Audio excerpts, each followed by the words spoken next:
Hi viewers, good morning. It gives me immense pleasure to welcome you all on my channels. And the plan is we are fully going to start the CCNA course. This course is designed for the basic understanding of basic networking, basic fundamental of networkings, routing, switchings, and your basic security.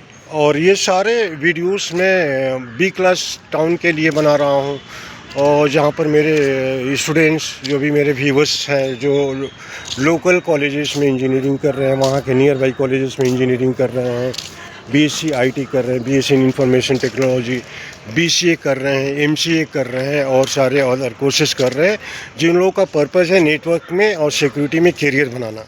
तो network and security में career बनाने के लिए आपको बड़े city को target करना पड़ेगा, क्योंकि जॉब अपॉर्चुनिटी बड़े सिटी में ही है। तो मैंने क्या सोचा कि एक फंडामेंटल कोर्स में डिज़ाइन किया हूँ और उसके बाद से हायर लेवल पर इसको लेके जाएंगे। तो एक first 1 week will talk only on Cisco certified network associate course, CCNA जिसको बोला जाता है, जो सर्टिफिकेशंस होता है सिस्को के द्वारा, और उसमें आपको ऑनलाइन एग्ज़ाम लिखना पड़ता है। ये पहले आज 10 साल पहले हम लोग जब कर रहे थे, 10-12 साल पहले, तो इसका कोर्स फीस था उस समय अराउंड 15 से 20 हज़ार रुपया।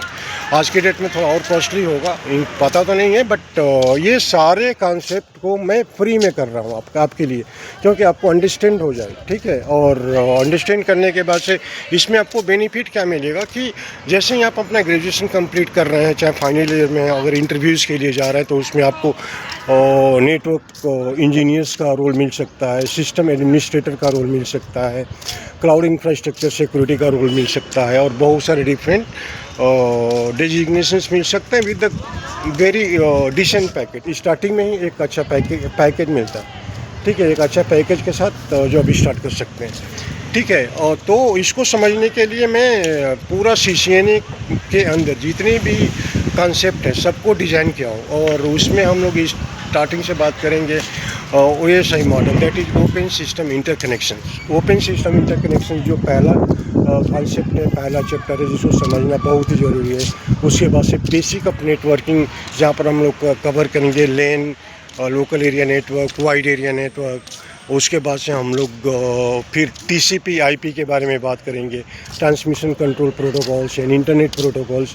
उसके बाद से हम लोग स्विचेस के बारे में बात करेंगे कि स्विचिंग सॉल्यूशंस क्या होता है, मैनेज स्विचेस क्या होता है, अनमैनेज स्विचेस क्या होता है, स्विचेस में VLAN क्रिएट कैसे किया जाता है, VLAN का मतलब क्या होता है, ठीक है। उसके बाद से राउटर्स पर बात करेंगे, तो राउटर पैकेट को राउटिंग कैसे करता है, इंटरनेट का क्या रिलेशन होता है राउटर के साथ, ठीक है। उसके बाद से हम लोग डिफरेंट प्रोटोकॉल्स के ऊपर भी बात करेंगे, जैसे BGP, border gateway protocols, IGRP, interior gateway routing protocols, then simple network file transfer, then we'll discuss on transmission control protocols, we'll discuss on hypertext transport control protocols, and many more protocols। जो भी protocols use होते हैं networking में, सारे protocols के ऊपर हम लोग डिस्कस करेंगे। उसके बाद से इस वीडियो में मैं इंक्लूड करने वाला हूँ बेसिक फायरवॉल अंडरस्टैंडिंग, जहाँ पर आप नेटवर्क को सिक्योर करते हैं, और फायरवॉल में आपका दोनों कर देंगे, क्लाउड बेस भी कर देंगे और ऑन प्रीमाइसेस अप्लायंस बेस भी कर देंगे। तो इसका पर्पज़ है कि सारे नेटवर्किंग कोर्सेज को मैं फर्स्ट 1 वीक में कंप्लीट करने का प्लान कर रहा हूँ, ताकि आपको इजी हो अंडरस्टैंड करने के लिए। ज़्यादा टाइम नहीं लेंगे, फर्स्ट वीक में करेंगे नेटवर्किंग, पूरे नेटवर्किंग को कवर करेंगे, CCNA को कवर कर लेते हैं। तो नेक्स्ट वीक से हम लोग अपना इंटरप्राइज सॉल्यूशंस को स्टार्ट कर सकते हैं। अगर आप हायर लेवल पर जा रहे हैं, इंटरव्यू में जा रहे हैं, चाहे और भी IT मैनेजर्स जो अपने नेटवर्क को डिज़ाइन करना चाहते हैं, तो हायर लेवल पर हम लोग उसको स्टार्ट करेंगे, ठीक है। तो जहाँ तक हम लोग ऑलरेडी बात किए हैं ओपन सिस्टम इंटरकनेक्शंस के बारे में, तो we have already discuss on web open system interconnections which is founded by ISO, international organization for standardization. एक संस्था है अमेरिका में जो ये मॉडल्स को बनाई। किस लिए बनाई, इसका पर्पज़ क्यों हुआ, क्योंकि ये इसका मेन पर्पज़ था कम्युनिकेशन करने के लिए एक दूसरे के साथ, एक दूसरे डिवाइस के साथ। पहले क्या होता था कि हमारे पास वेंडर बहुत ज़्यादा थे, जैसे HP था, सिस्को था, उसके बाद से जूनिफर था, उसके बाद से अरूबा, उसके बाद से आपका फोर्टिनेट। और तो वो डिवाइसेस पहले नेटवर्क से कम्युनिकेट नहीं कर पा रहे थे क्योंकि कोई स्टैंडर्ड मॉडल नहीं था और सब अपना अपना मॉडल्स को यूज़ कर रहे थे। कम्युनिकेशन पॉसिबल नहीं था एक दूसरे डिवाइस के साथ। तो आईएसओ ने इस मॉडल को बनाया जिसको बोला जाता है open system interconnections and mainly use for communicating with multiple devices in the network, जो अंडरस्टैंड करता है। जहाँ पर उन लोगों ने डिज़ाइन किया 7 लेयर को, नेटवर्क का फ्रेमवर्क्स बोलते हैं उसको, जो 7 मॉडल्स है उसको फ्रेमवर्क्स बोला जाता है नेटवर्क का। तो 7 लेयर्स में first layer physical layer, second layer is data link layer, third is your network layer, fourth is your transport layer, fifth one is your session layer, and sixth is your presentations layer, and seventh is your applications layer. And the communication taking place from upper layer to lower layer, this process is called encapsulations, and from lower layer to upper layer process called discapsulations. Encapsulations में data कैसे आप तैयार करके receiver को भेज रहे हैं। जैसे मान लीजिए कि इन शेयर लेयर को क्रॉस करना पड़ेगा क्योंकि सारे लेयर एक दूसरे से रिलेट करते हैं कम्युनिकेशन के पर्पज से, ठीक है। तो आपका जैसे मान लीजिए कि आपने कोई मेल भेजा, चाहे कोई व्हाट्सएप मैसेज भेजा, तो वहाँ पर मैसेज आपने तैयार किया एप्लीकेशन लेयर पर, उसके बाद से आपने फॉरवर्ड कर दिया प्रेजेंटेशन लेयर को। प्रेजेंटेशन लेयर का काम करता है कि उस मैसेज को इनक्रिप्ट करना होता है। मतलब अगर मैसेज जा रहा है कहीं डेस्टिनेशन पर तो बीच में कोई पढ़ना नहीं चाहिए, उस मैसेज को डिफरेंट फॉर्मेट में चेंज कर देगा। जैसे मान लीजिए आपने किसी 100 MB का फाइल भेजा, चाहे 200 MB का फाइल भेजा, तो सारा डेटा वहाँ पर इनक्रिप्ट होता है और डिक्रिप्शन टेक्नोलॉजीज होती है और डेटा कंप्रेशंस भी वहीं पर होता है। मतलब डेटा को का साइज छोटा करके बना करके नेक्स्ट लेयर को फॉरवर्ड करेगा, जिसको बोला जाता है सेशन लेयर।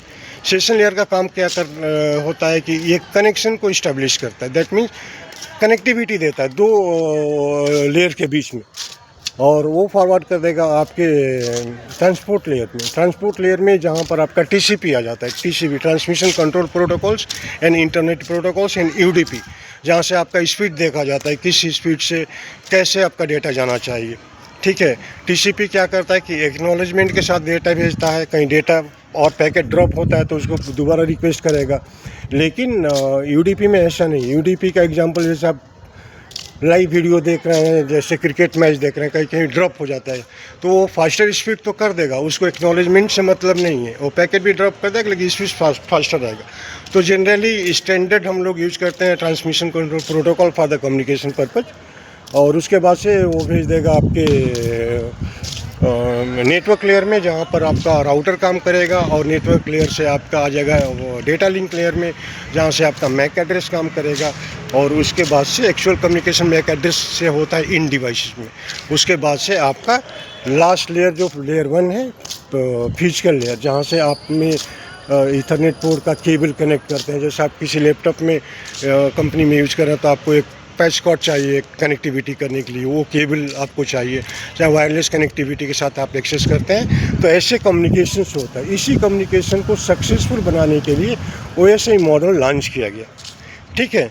और उसके बाद से जैसे इनकैप्सुलेशंस में बोला हूँ और डिस्कैप्सुलेशंस बोला हूँ, तो ये अपर लेयर से लोअर लेयर आ रहा है, उस प्रोसेस को इनकैप्सुलेशंस बोलते हैं। लोअर लेयर से अपर लेयर को कम्युनिकेट हो रहा है, इस प्रोसेस को डिस्कैप्सुलेशंस बोलते हैं। और इसमें बहुत सारे और टेक्नोलॉजीज इन्वॉल्व हैं। तो ये OSI मॉडल का इंट्रो है, और उसके बाद से हम लोग बात करेंगे फिर फंडामेंटल ऑफ नेटवर्किंग, क्योंकि मैं इजी वे में लेना चाहता हूँ। सारे बेसिक कंसेप्ट को कवर करके अगर 7 डेज में करते हैं तो आपको साइबर सिक्योरिटी समझने में, क्लाउड इंफ्रास्ट्रक्चर समझने में, IT इंफ्रास्ट्रक्चर समझने में ईजी होगा। क्योंकि अगर डिफरेंट प्रोटोकॉल्स अगर समझ रहे हैं आप तो आपको समझ में आएगा कि ये प्रोटोकॉल किस पर्पज़ के लिए होता है, हमको कौन सा लेयर में काम करना चाहिए, कौन सा डिवाइस किस लेयर में काम कर रहा है, ठीक है। उसके बाद से आपका राउटिंग डिज़ाइन आ जाएगा, उसके बाद से आपका स्विचिंग डिज़ाइन आ जाएगा, उसके बाद से आपका साइबर सिक्योरिटी आ जाएगा।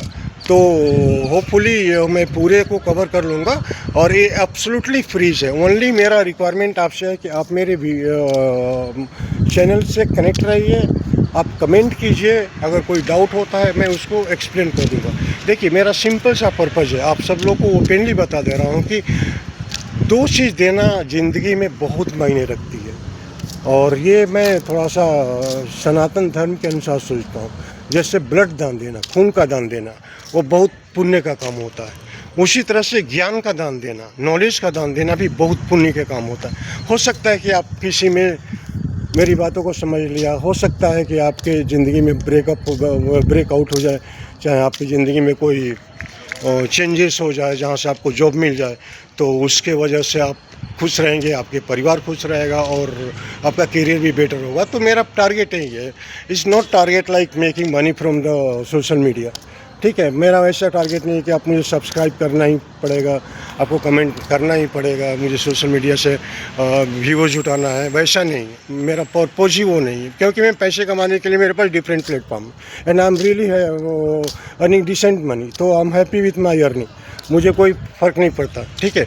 But delivering the right knowledge to the rural area, to the needy persons who really need knowledge, who are unable to pay the high package, उन लोगों के लिए मैं वीडियो डिज़ाइन किया हूँ ताकि वो लोग बेटर नॉलेज पा सके, लेटेस्ट टेक्नोलॉजी मिल सके। क्योंकि आईटी में जो आपके पढ़ाई करने के बाद से जो कोर्सेस होता है बहुत कॉस्टली हो जाता है, फिर एक बार दोबारा पेरेंट्स के ऊपर बर्डन हो जाता है, तो वो चीज़ मैं निकालना चाहता हूँ। तो पर्पज़ यही है इस चैनल का, और कुछ नहीं है। तो guys, thanks a lot for your valuable time with me and मिलते हैं वाइट बोर्ड के साथ और एक एक कॉन्सेप्ट को मैं कवर करूँगा। वैसे ही मॉडल को मैं वाइट बोर्ड पे लिख लूँगा, अगर आप नोट बनाना चाहते हो तो उसका नोट भी बना सकते हैं। So guys, thanks a lot for your time.